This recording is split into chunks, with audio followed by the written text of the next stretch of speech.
Ketua Umum Partai Demokrat Agus Harimurti Yudhoyono mengaku tak masalah jika Prabowo merangkul partai politik lain di luar koalisi Indonesia Maju. Namun, AHY mengingatkan Prabowo supaya mempertimbangkan banyak hal lain agar koalisinya tetap solid. Soal jatah menteri dari Demokrat, AHY bilang partainya tak ingin menambah beban Prabowo dalam situasi saat ini. Sampaikan tadi, itu hak beliau, kita hanya memberikan masukan-masukan yang jelas. Semangatnya adalah bagus kalau memang semakin kuat koalisi itu, tetapi terus dipertimbangkan faktor-faktor lainnya, bahwa sekali lagi bukan hanya besar-besaran koalisi, tetapi juga solid, kompak, setia dalam arti juga tidak di tengah jalan kemudian masing-masing begitu. Sekali lagi kalau Partai Demokrat tidak ingin menambah beban, karena saya tahu dalam posisi dan situasi seperti ini banyak sekali yang harus dipikirkan, dan yang harus menjadi fokus utama adalah segera menyiapkan, karena begitu nanti beliau dilantik, pemerintahan harus bisa segera berjalan dengan efektif. Pengamat politik Adi Prayitno menilai pernyataan AHY merupakan penolakan halus Demokrat atas peluang merapatnya sejumlah partai pendukung Anies Muhaimin ke koalisi Prabowo. Memang pernyataan AHY itu sebagai bentuk penolakan secara halus ya, jika ada partai politik di luar kubu nomor 3 bergabung. Statement-statementnya memang cukup halus dan terkesan normatif. Tapi kan ada warning, jangan sampai koalisi itu berhenti di tengah jalan, kemudian di tengah jalan itu ada yang mengundurkan diri, ada yang menjadi oposisi dari dalam, dan seterusnya.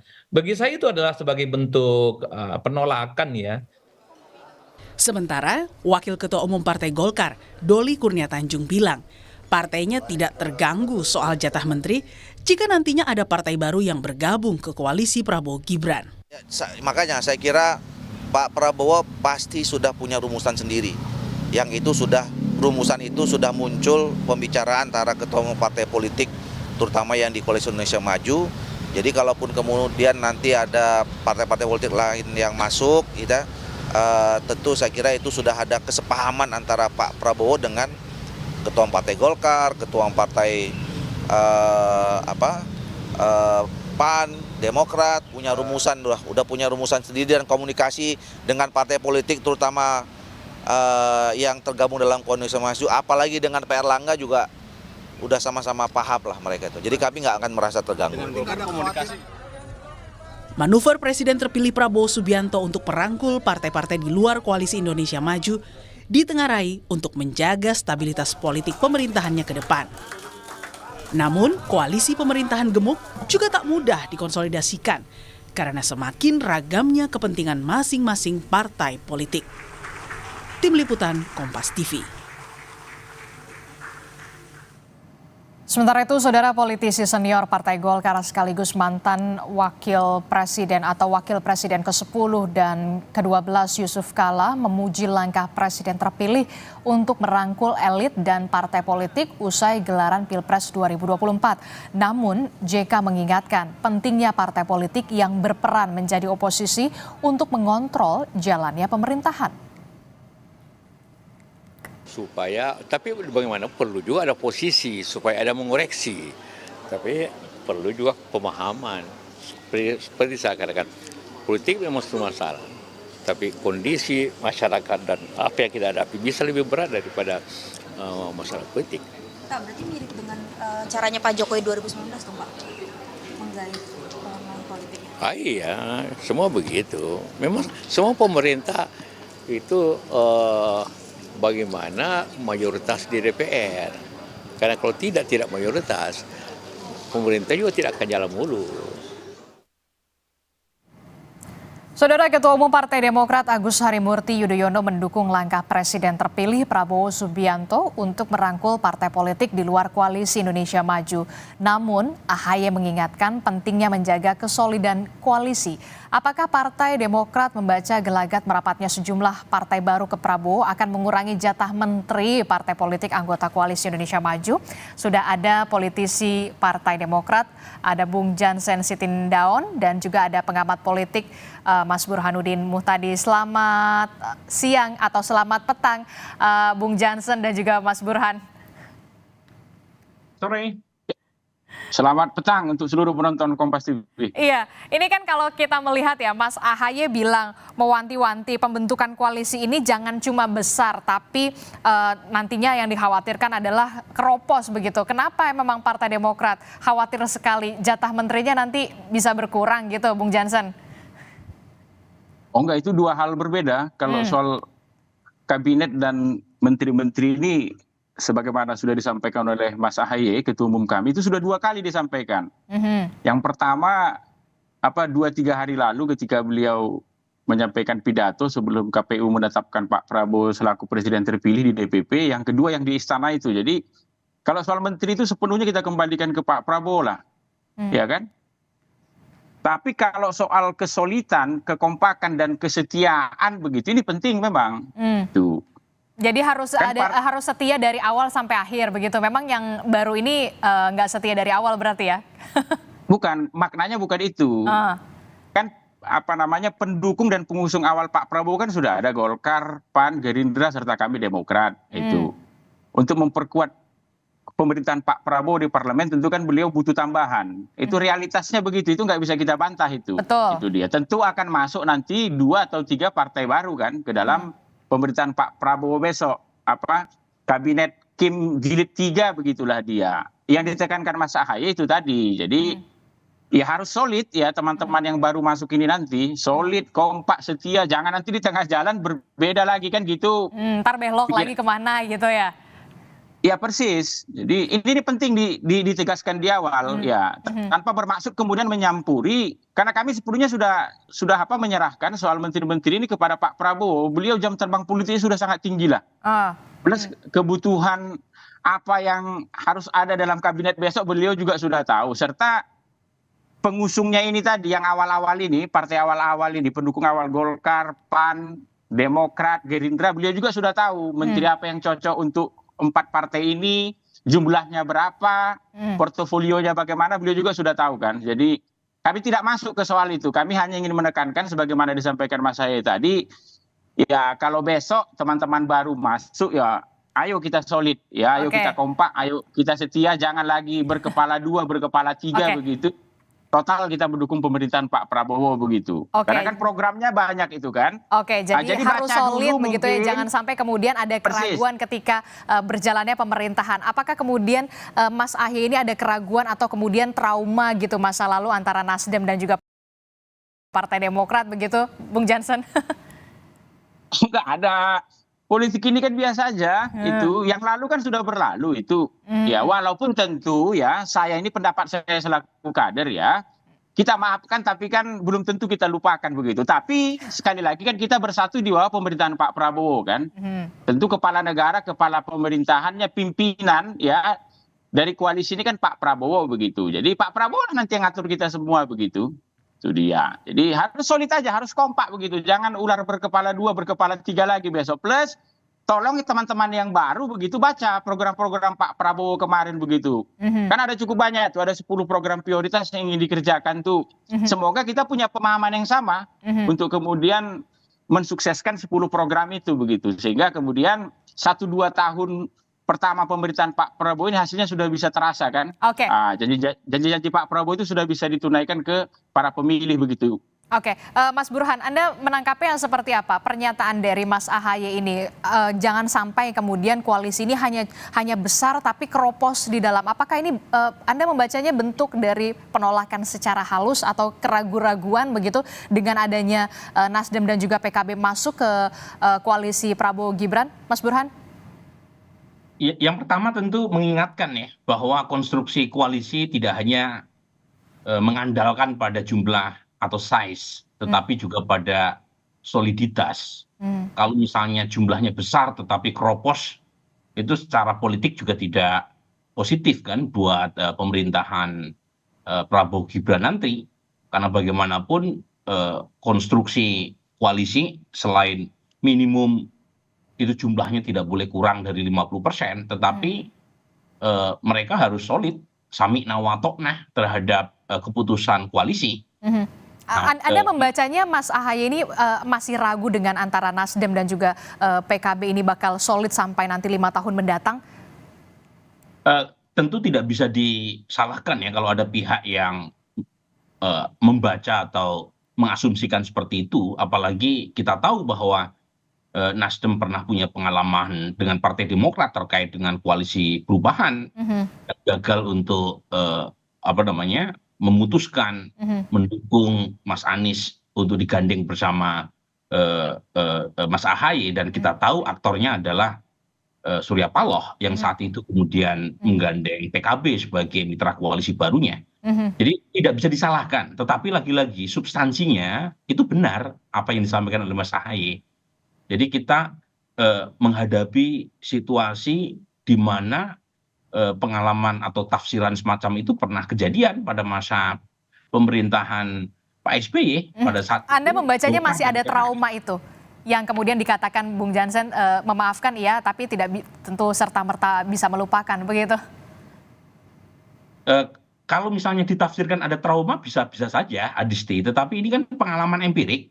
Kita menghadapi situasi koalisi multipartai ekstrim, di mana dalam koalisi presidensial dengan konstruksi multipartai, itu partai-partai bebas dan sadansi kalau istilahnya Ibu Mega kesana kemari, tanpa diikat dengan belenggu ideologis yang kuat, dan itu yang menjelaskan mengapa perilaku elit politik kita begitu mudah untuk pindah ke hati. Oke, Mas Burhan, jadi kalau kemudian wajar nggak sih kemudian Mas AHY begitu dalam tanda kutip Partai Demokrat merasa terancam begitu dengan adanya dua partai baru yang kemudian masuk ke dalam koalisi Prabowo Gibran ini akan mengancam jatah kursi menteri yang kemudian semakin sedikit untuk Partai Demokrat? Jangan dijawab dulu, Bung Jansen dan juga Mas Burhan, tetaplah bersama kami di Kompas Petang. Terima kasih Anda masih bersama kami dalam Kompas Petang, saudara. Masih ada Bung Jansen Sitindaun dan juga dari Mas Burhan juga. Mas Burhan, ini mungkin nggak sih kemudian Mas AHY dalam tanda kutip ini Partai Demokrat ini berusaha untuk meredam egonya ketika dulu kita lihat ada meninggalkan juga, ada yang meninggalkan dan ditinggalkan begitu dari Nasdem. Gini Adisti ya, yang pertama ada kebutuhan secara objektif buat koalisi Indonesia Maju untuk menambah mitra koalisi baru. Ini karena 4 partai utama pendukung Pak Prabowo Gibran itu belum mencapai 50% persatu. Jadi secara objektif memang diperlukan. Nah, yang secara subjektif perlu diputuskan bersama adalah berapa banyak jumlah partai yang mau diangkut ke dalam untuk menambal kekurangan politik, ya, terutama berkaitan dengan jumlah persentase kursi di parlemen. Ya, betul. Kalau misalnya kalau secara objektif satu aja udah cukup. Betul. Kan sekarang 48-49%. Antara Nasdem atau PKB sudah cukup. Tetapi kan sepertinya ada perbedaan. Pak Prabowo ada tendensi untuk menarik sebanyak mungkin kekuatan partai ke dalam. Nah, kalau sudah berapa banyak jumlah partai yang diajak, itu bukan lagi diskusi secara objektif dalam pengertian kebutuhan objektifnya cuma satu partai saja, nggak perlu banyak-banyak. Dan itu penting juga buat mendewasakan sistem demokrasi kita agar jangan seluruh kekuatan dibawa ke dalam. Karena power sharing itu bukan hanya menimbulkan persoalan terkait dengan manajemen koalisi. Karena kalau misalnya power sharingnya dengan menarik mitra koalisi baru itu mengurangi porsi yang sebelumnya disediakan buat partai pendukung utamanya waktu pilpres, tentu akan jadi masalah. Nah, kalau misalnya power sharing itu dengan cara menambah kursi kementerian dengan merevisi undang-undang kementerian negara, itu juga jadi masalah. Karena 34 jumlah kementerian yang sekarang ditetapkan oleh undang-undang itu termasuk yang paling banyak sedunia. Mau ditambah berapa banyak lagi? Jadi diskusi itu yang saya mungkin belum dituntaskan ya di internal koalisi. Bung Jansen, kalau Demokrat sendiri kemudian khawatir atau tidak kemudian Pak Prabowo ini punya tendensi untuk merangkul sebanyak-banyaknya partai politik ke dalam pemerintahan Prabowo Gibran? Pertama itu dulu tadi ya Mbak ya, soal kalimat mengancam jatah Demokrat. Enggak lah, ini penting saya luruskan ini karena penonton Kompas ini kan puluhan sampai ratusan juta orang kan. Jadi jangan dipikir kemudian pernyataan Ketua Umum kami tadi itu kaitannya dengan soal mengancam jatah Demokrat. Sekali lagi kami tegaskan, ya, soal mengangkat-angkat menteri itu kita serahkan sepenuhnya kepada Pak Prabowo. Jam terbang beliau di politik ini sudah lebih dari cukup untuk mengetahui apa kebutuhan untuk pemerintahannya besok kan. Plus untuk kami partai-partai yang sejak awal mengusung beliau, ya, beliau juga sudah tahu itu berapa Partai Demokrat dapat berapa, Gerindra berapa, Golkar berapa, begitu. Sedikit pun kami nggak ragu untuk soal itu. Jadi yang kedua itu tadi, kalau pertanyaan Mbak tadi kan bagaimana kalau Pak Prabowo mengajak banyak partai? Kita serahkan kepada Pak Prabowo itu. Nggak ada Jadi masalah. kalau iya, jadi kita ini beruntung sebenarnya di Indonesia ini. Kalau kita ingin studi komparasi sedikit begitu, biar publik juga bisa melihat secara terang benderang. Presiden terpilih itu kan di April ini sudah diputuskan itu. Berarti beliau punya waktu 4-5 bulan ke depan ini untuk menyusun koalisinya sebelum nanti tanggal 20 Oktober dilantik, begitulah. Contoh lihatlah di Belanda misalnya. Sekarang Belanda itu Perdana Menterinya itu acting. Sementara karena bulan Juli kemarin Mark Rutte itu mundur. Perdana Menteri yang kemarin, jadi sudah 200 hari lebih ini ya Partai VVD, Partai Rakyat untuk Kebebasan dan Demokrasi di Belanda itu belum berhasil membentuk koalisi. Di bawah ketuanya yang baru, Dylan Yesil-Gilfos itu dia. Jadi poin Anda nggak ada masalah soal itu. Kalau misalkan persis. Pak Prabowo.